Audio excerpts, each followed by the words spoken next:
అందరికీ నమస్కారం. Hi, hello, నమస్తే. వెల్కమ్ టు విజేస్ బహుజన సేన మీడియా ప్రేక్షకులకు స్వాగతం. ఈరోజు మరలా ఇప్పుడు మారుతున్నటువంటి రాజకీయ సమీకరణాల ఆధారంగా ఏదైతే మరి ఆంధ్రప్రదేశ్ రాష్ట్రంలో 2024లో కాబోయే సీఎం ఎవరు, ప్రజలలో నెగిటివిటీ ఉన్నా కూడా సీఎం జగనే మరలా సీఎం కాబోతున్నారా, లేదా మాజీ సీఎం చంద్రబాబు నాయుడు గారు వేసినటువంటి మాస్టర్ ప్లాన్ ప్రకారం పవనే సీఎం కాబోతున్నారా అనే అంశం మీద మనం ఈరోజు మీతో మాట్లాడడానికి ముందుకు రావడం జరిగింది. ప్రత్యేకించి మరి ఏదైతే రాష్ట్రంలో ప్రస్తుతం ఉన్నటువంటి రాజకీయ సమీకరణాలు ఏవైతే ఉన్నాయో అవన్నీ కూడా ప్రధానంగా ఓటింగ్ శాతం ఎక్కువ ఉన్నటువంటి ఎస్సీలు,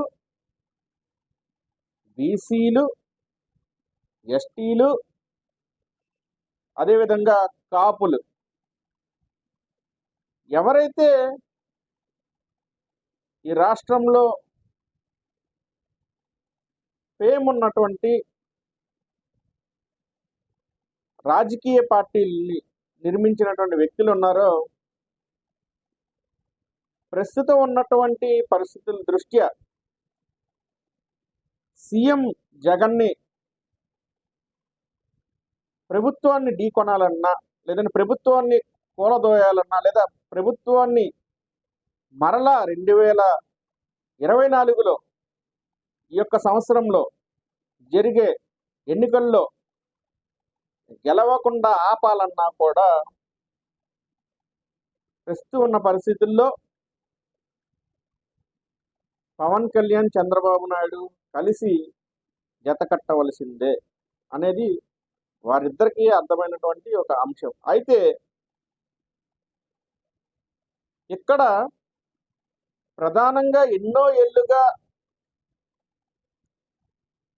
రాజ్యాధికారం కోసం ఎదురు చూస్తున్నటువంటి కాపు కులం కూడా ఇందులో మేజర్గా, ఎందుకంటే ఆ కులానికి సంబంధించినటువంటి వ్యక్తి పవన్ కళ్యాణ్ అనే వ్యక్తి ఒక పార్టీని నిర్మించి ఈరోజు కింగ్ మేకర్గా మారడాన్ని బట్టి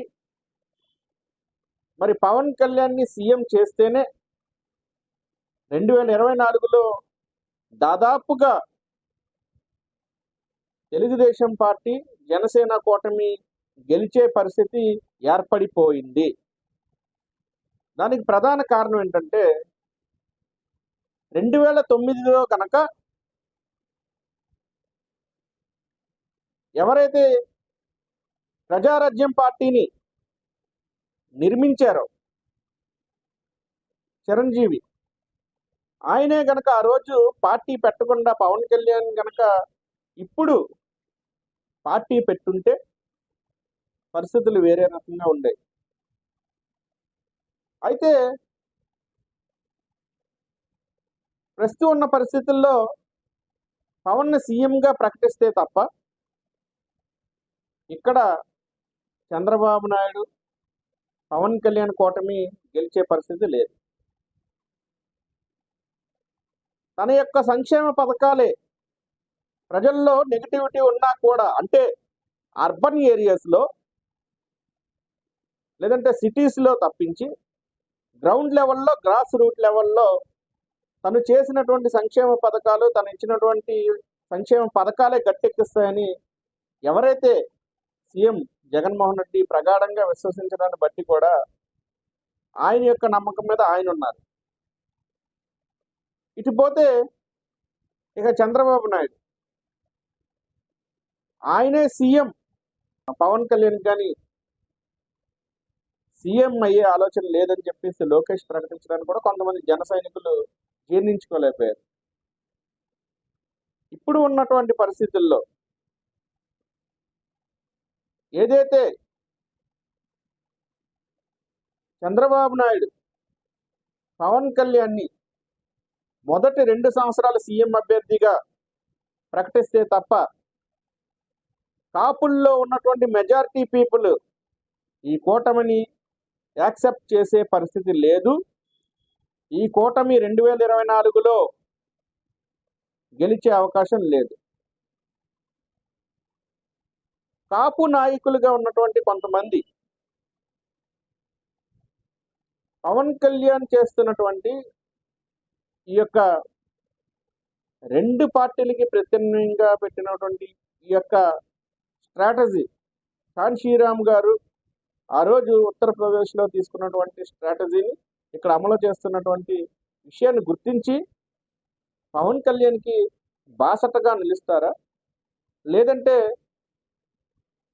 మరలా జగన్కే ఓట్లు వేసి ఆయన్ని సీఎం చేస్తారా అనే దాని మీద కూడా ఒకసారి కాపు ప్రజలు పునరాలోచించుకుని చేయాల్సినటువంటి అవసరం ఉంది. రంగాన్ని కోల్పోయి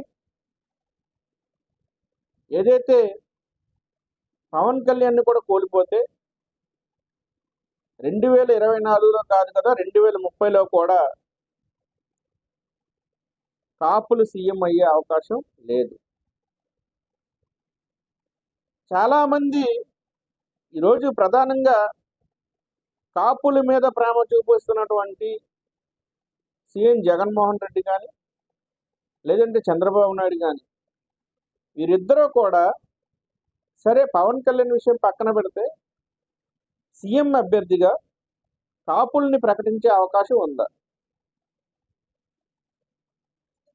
సీఎం జగన్మోహన్ రెడ్డి మొదటి 2 సంవత్సరాలు కాపులకి సీఎం చేసే అవకాశం ఉందా?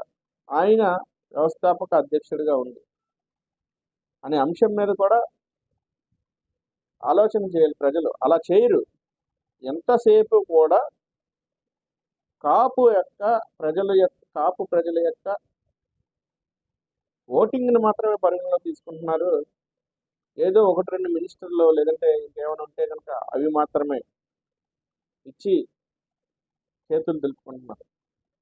ప్రజలు విశ్వసించాల్సినటువంటి అంశం ఏంటంటే అత్యధిక జనాభా కలిగినటువంటి ఎస్సీలు, ఎస్టీలు, బీసీలు, ముస్లిం మైనార్టీలు, కాపులు ప్రత్యామ్నాయ ఆలోచన చేయాల్సిన అవసరం ఉంది. ఎంతసేపు 2 పార్టీలకే మద్దతు పలకకుండా 3వ పార్టీకి అవకాశం ఇస్తే దాని ద్వారా మిగతా కులాల్లో కూడా అధిక సంఖ్య జనాభా కలిగిన మిగతా కులాల్లో కూడా అవేర్నెస్ పెరిగే అవకాశం ఉందని బహుజన సేన భావిస్తుంది. ఆ దిశగా 2024లో విజ్ఞతతోటి